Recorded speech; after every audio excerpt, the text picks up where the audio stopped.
Cam's good to go. He had a decent workout yesterday. He was good coming in this morning, so he should be good to go. Next is going to be Anthony Slater with The Athletic. Yeah, you mentioned something in post game about how you thought you took too many late clock shots. Do you feel like you guys played too slow in Game 3? In some sense, we did. There were times where we walked the ball down the floor off of makes. That was something we talked about yesterday, just getting more organized and getting the ball down the floor. Cam can obviously help in that, but does Chris do you feel like Chris will be a little bit, zippier tonight, I guess? I think he will. I think he needed that game to get his feet under him. It's hard to sit for 10 days and then, come back out there and play like you just never left the floor. So I'm sure he'll have a bit more juice tonight. Next up is going to be Gina Mizell with Suns.com. Talked about last night not maybe the physicality or the energy consistently throughout the game. Yeah. Maybe what are the things that are going to show you that it's there tonight, maybe in the first Boxing out. That was something that we were stargazing when the shot went up, or we didn't switch properly, and Zubac had 5 offensive boards in the first half. The signature play was when Zubac had the dunk, he missed it, and Terrence Mann is the first guy to the ball, and he beat 3 or 4 of our guys. So that kind of environment is something that we have to improve in. Next up is Dwayne Rankin with the Arizona Republic, followed by Ramona Shelburne. Coach, I want to just ask about, you mentioned obviously the physicality part, but playing with pace, and Chris talking about wanting to do that.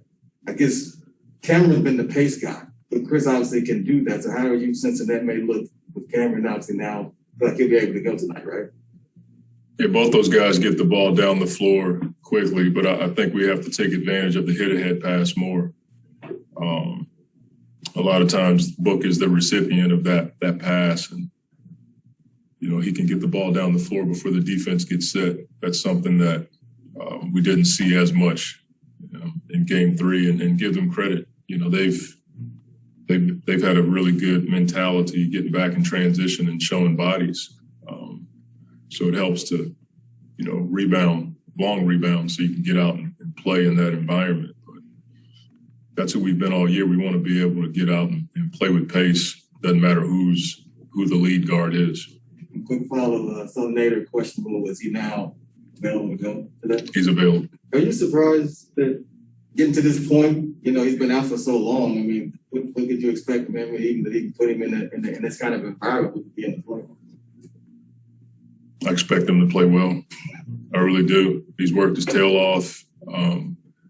He got a chance to scrimmage yesterday, and he's a guy that gives you a different element. He's a big, strong, physical guy, can shoot it, get downhill, and he defends. So we don't want to put him in harm's way. We certainly wouldn't play him in a long, long stretch, but if we get a chance to, find a moment for him to get out there and we think it will help, he'll be on the floor. Next is Ramona Shelburne with ESPN, followed by Dave McMenamin. Hey, Ron, how are you? Good. Yeah, you were talking a couple of games ago, and Doris Porter was talking about this on the broadcast. She said, Devin thinks he's the best player in the league, right? But we don't hear him talk about that. He doesn't necessarily vocalize that or say it or flex like that. What do you think that is? With that confidence comes from, but he doesn't necessarily talk about it and have that chip on his shoulder. You can just tell when you've been around the guy every day, and the thing that Devin doesn't do that I've seen from the great ones is he doesn't make excuses when he has a so-called tough night. He doesn't blame anybody else. He looks at himself and comes back in the next day and gets to work. And he doesn't back down from matchups. That's what I've seen from top guys I've been around. And it's not something he says, but you can just feel it from him. He feels like he's the best or one of the best players on the earth. And that's what I've felt from him from day one. Have you noticed you said from day one, but have you noticed any difference between him or like last year versus this year, sort of growing into that role and confidence? I mean, really, he's always been, if you know Devin, there's no lack of confidence with Book. But then, his ability to share with Chris was something that I wasn't aware of because we hadn't been in that situation. So he just wants to win. That's what I've seen this year. It doesn't have to be about him. He's been willing to give the ball to Chris and make plays in a different way. And the way that he gives up his body, especially when he has to lay red onto a big, he's one of the rare scorers that are, is that size that will do that. And it doesn't get talked about enough. Next is Dave McMenamin with ESPN, followed by Melissa Rowland. Monty, how do you spend the off days? Do you stay in it? You try to remove yourself from it? Because it's game off day. So it's a lot of basketball.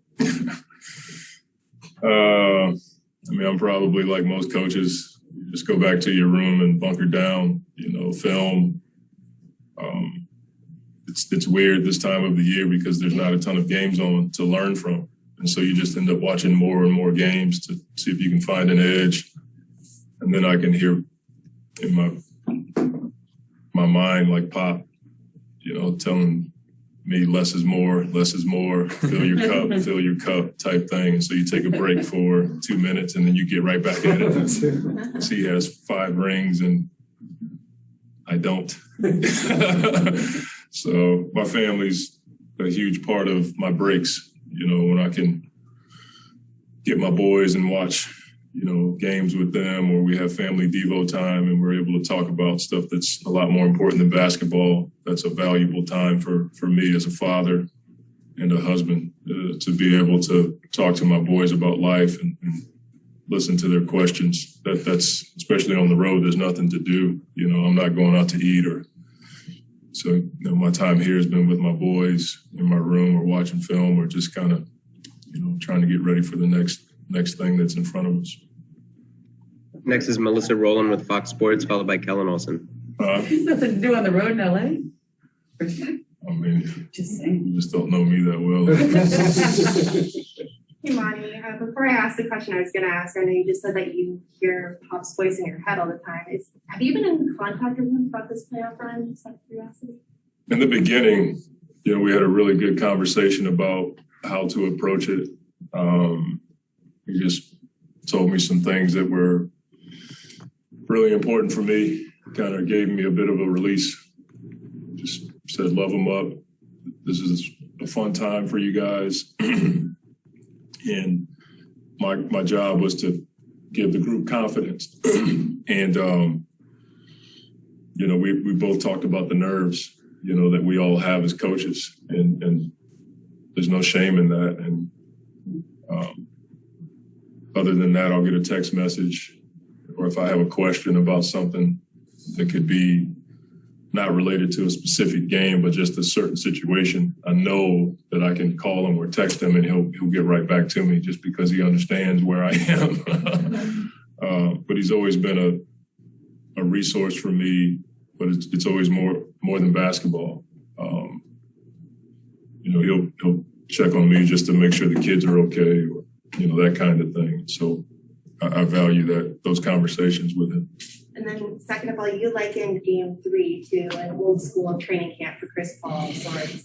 How's his body feeling?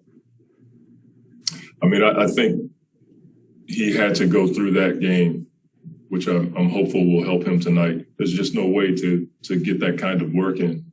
Nobody's practicing this time of the year, so he needed that flush. I didn't like the stretches that I played him, but it could end up helping us tonight, to get that soreness out of your body and get your body recalibrated, I think will help him tonight. Next is Kellen Olsen with Arizona Sports, followed by Mark Medina.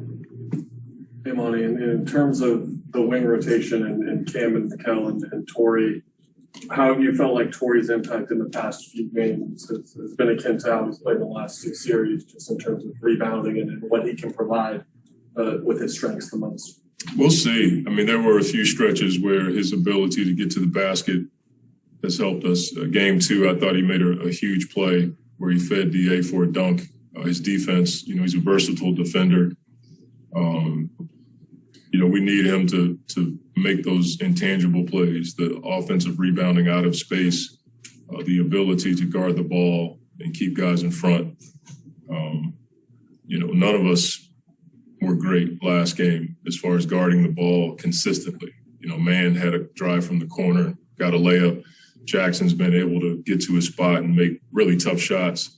Beverly got to the paint, shot a jump hook, so those are plays that stick out when we're really playing defense on the ball at a high level. Guys don't get to those spots. We try to stop you before you get to the paint. So we need Torrey to help with that cause. Got time for 3 more. Next is going to be Mark Medina with USA Today and then Law Murray.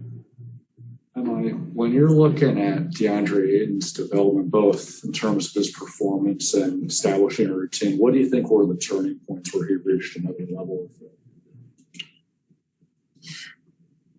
I don't know the turning point. I just know his focus has gone to another level. Like, he was always intentional and really cared.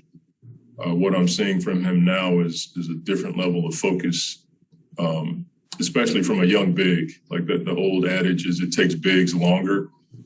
You typically don't see a guy like DeAndre from a big perspective have this kind of focus and impact. So I think the focus has gone up, and I think a lot of that is credit to him and his work with Mark Bryant. They spend a lot of time in the film room, talking on the floor, and then Jay and Chris have had a huge impact on him.